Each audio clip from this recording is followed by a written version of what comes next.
Before her big break in 2019 with the movie Captain Marvel, Brie Larson gave a speech at the Crystal Award for Excellence in Film back in 2018. And throughout the speech, she utilized a concept that some people call the white savior complex, which in her mind, she believes that she and others, but particularly herself, should be put in a position, or let alone put themselves in positions, to help minorities when it comes to viewing and critiquing movies. So we're going to see what she says here. And as usual, I'm going to give my commentary in 2 cents. Let's get it. I'm so grateful to be up here to receive this award so I cannot thank my family and my team and instead talk about something that's really important to me. I'd like to bring to light an aspect of our industry that has risen to the surface in the last week. It's an issue that's been bubbling since like really the whole time, but this issue has a solution that each one of us in this room can participate in. So earlier this week, USC Annenberg's Inclusive Initiative released findings that 67% of the top critics reviewing the 100 highest grossing movies in 2017 were white males. So let me ask you this, Bree. In regards to those 67% of white males who were critiquing the highest grossing films in 2017, how many of them were Jewish? I say that because it's a known fact, and many people know this, that when it comes to Hollywood, it was not only founded, but it's also only controlled by Caucasian Jews, particularly Eastern European Jews. And when I say that, it's not me being anti Semitic or anything like that. It's just a fact.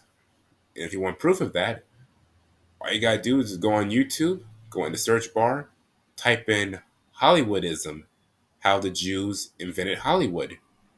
And you're gonna see that documentary right there.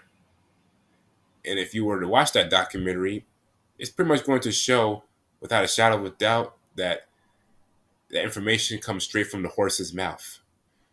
Not just in regards to Hollywood, but also in regards to this concept that we call today the American dream, and how that particular dream within itself was constructed or manifested by the Caucasian Jews themselves. Less than a quarter were white women, and less than 10% were unrepresented men. Only 2.5% of those top critics were women of color. So you're probably thinking right now, like, wow, that super doesn't represent the country that I live in. And that's because that's true. This is a huge disconnect from the US population breakdown of 30% white men, 30% white women, 20% men of color, and 20% women of color.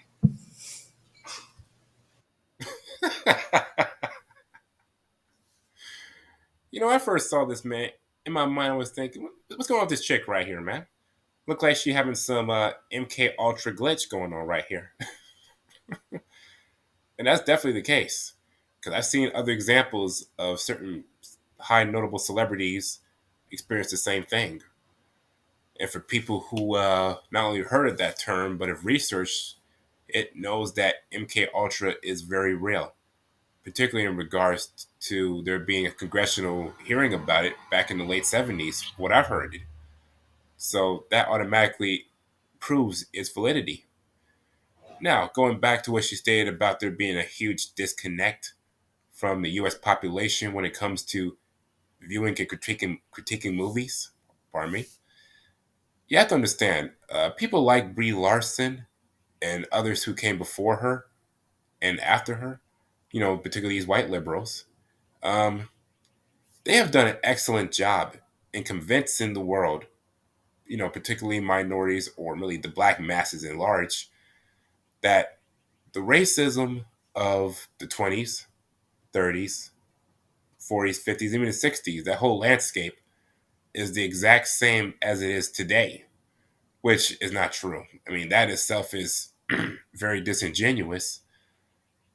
But it's not to say that no vestiges or fragments of it doesn't still exist, because they do. Good example of that are some of these sundown towns within Middle America, which, if you're a black man, particularly a so-called black man, you better not be out there in any of those parts of town, or if you are, if you're caught there, you're going to be grabbed up, uh, killed, and lynched. All right, so it'll be best to avoid those territories altogether. So those still exist. And also, too, if for people who say that America is as racist as it was during that particular time period back then, before the 60s, um, I would suggest, if some people, for people who like to travel, if you were to travel to some of these other countries or continents across the globe, I'm pretty sure you're going to see for a fact that it is more racist over there than it is over here. So, why does that matter? Why am I up here giving you statistics when I could be spending this time talking about my publicist, Lindsay, who I love, and thank you so much for bringing Jesse up here and making me super emotional while I rattle off percentages of people. On top of all of this, am I saying that I hate white dudes? No, I'm not. But what I Are you sure about that, Brie? Now, mind, this is the first time you said this. All right, this is strike one. And as you see throughout this video, she's pretty much going to make the same statement again and again. So let's carry on. am saying is that if you make a movie that is a love letter to women of color, there is an insanely low chance a woman of color will have the chance to see your movie and review your movie. Wow, really?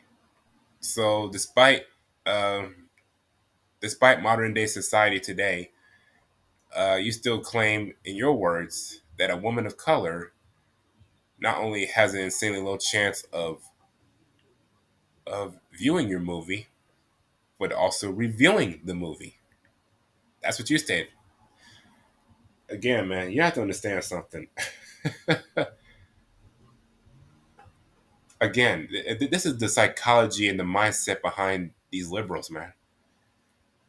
All right, and there was a book that I've researched. I haven't read it yet, but I've researched it. It's by known Black conservative slash libertarian Larry Elder, and the title of this book is "The 10 Things You Can't Say in America." And one of those 10 things you can't say is that white condensation is worse than white racism. And the reason, I mean, if you think about it more and more, and if you see examples of this, whether it's in the media or in your everyday life, you can definitely, understand that to a great degree more and more, because racism, be it white, black, Latino, Asian, etc., it's honest. All right. They let you know how they really feel about you, while at the same time doing you a favor. All right. And if you have a thick enough skin to really just analyze the situation instead of getting so overly emotional or even triggered, you can honestly respect and appreciate that more, because what you see is what you get, basically. All right. They ain't trying to pull no punches. They ain't trying to, pull wool over your eyes, or they're not walking around with the mask on. Nope. They are who they truly are. They're owning it. And hey, kudos. More power to them. And that's why the earth is so big. They go east, you go west. Bam.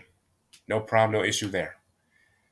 But when it comes to racism like this, like I mentioned in that video featuring Ami Horowitz, this is like that get out type racism. All right. It's not overt or anything like that. It's more covert. It's more subtle. All right. It's more somewhat quote unquote benevolent. All right. That's the racism you definitely have to be careful of. more so than anything else.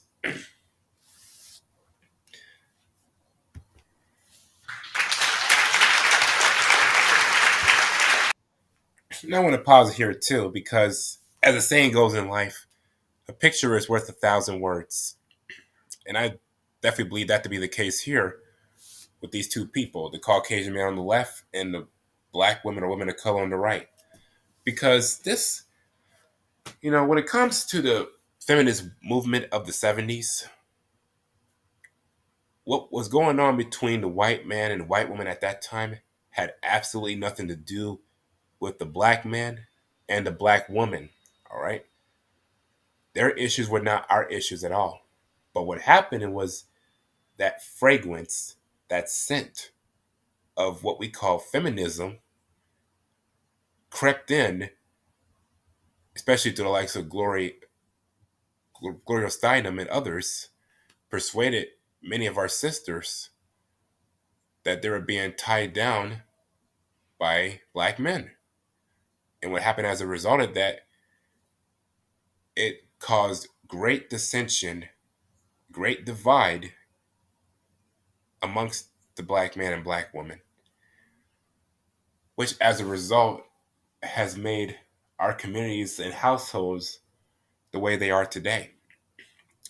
And I remember seeing a little YouTube short from the show Fearless featuring Jason Whitlock, where he was pretty much reacting to a little clip from the late Kevin Samuels, where he stated that feminism, for the most part, has pretty much destroyed the family, the nuclear family, more so than racism, slavery, and even white supremacy. And it's not to say that those three did not have an impact, because they definitely did, all right? And even to certain degrees today. But it's more so feminism that has destroyed the black family. And not just that, but other families throughout all America, because that spirit of feminism is that spirit of Jezebel. And on top of that, it's the spirit of Lilith. All right? It's that ancient demonic spirit that's been around for thousands of years up to today. So that's why there's nothing new under the sun.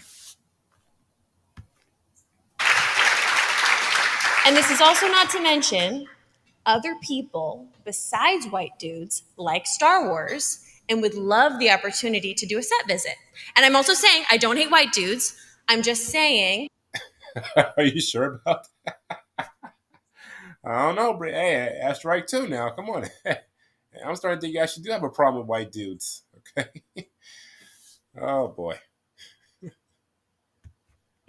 we need to be conscious of our bias and do our part to make sure that everyone is in the room.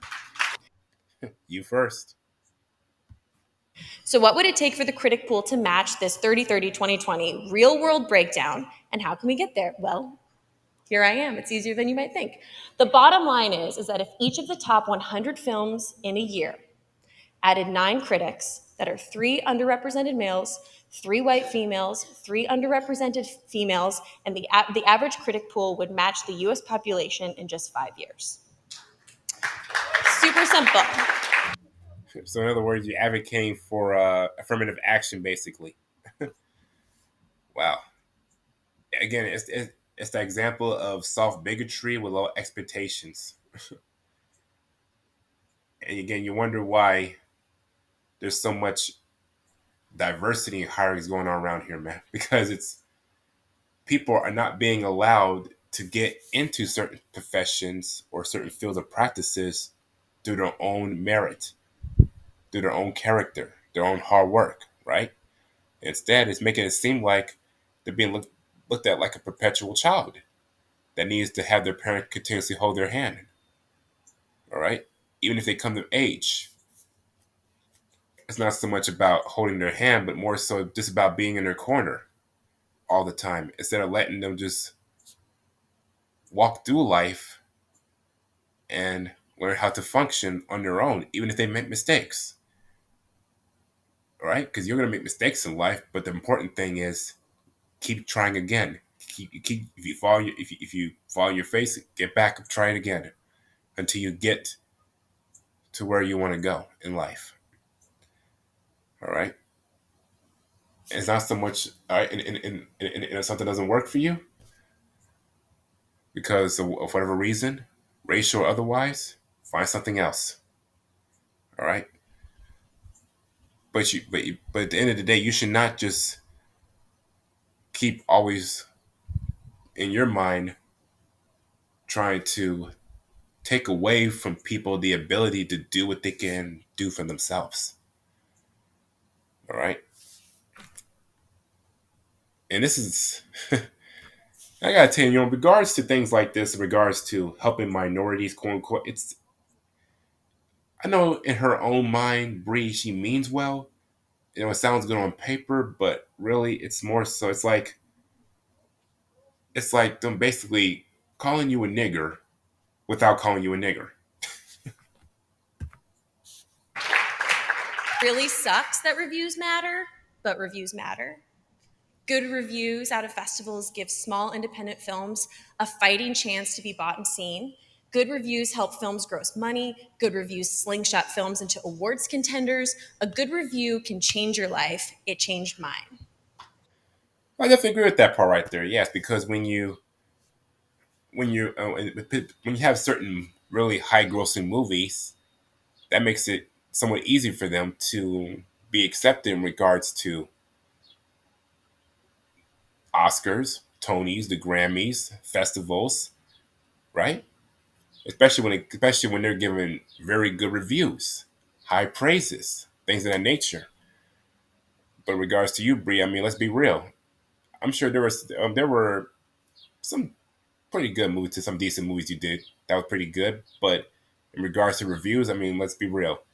Uh, there was a certain movie that you were in titled Basmati Blues, which you yourself were receiving backlash for portraying the white savior. And that's not the only movie that has ever taken place where that white savior complex has occurred. There's definitely been other movies because of that. All right. And that's why that whole concept can be somewhat cringeworthy, honestly. And, and honestly, on top of that, offensive. Our industry has gone through a major growth. Thank you for clapping for my good reviews. I love that review. It's like so excited to be like, yeah, that one time.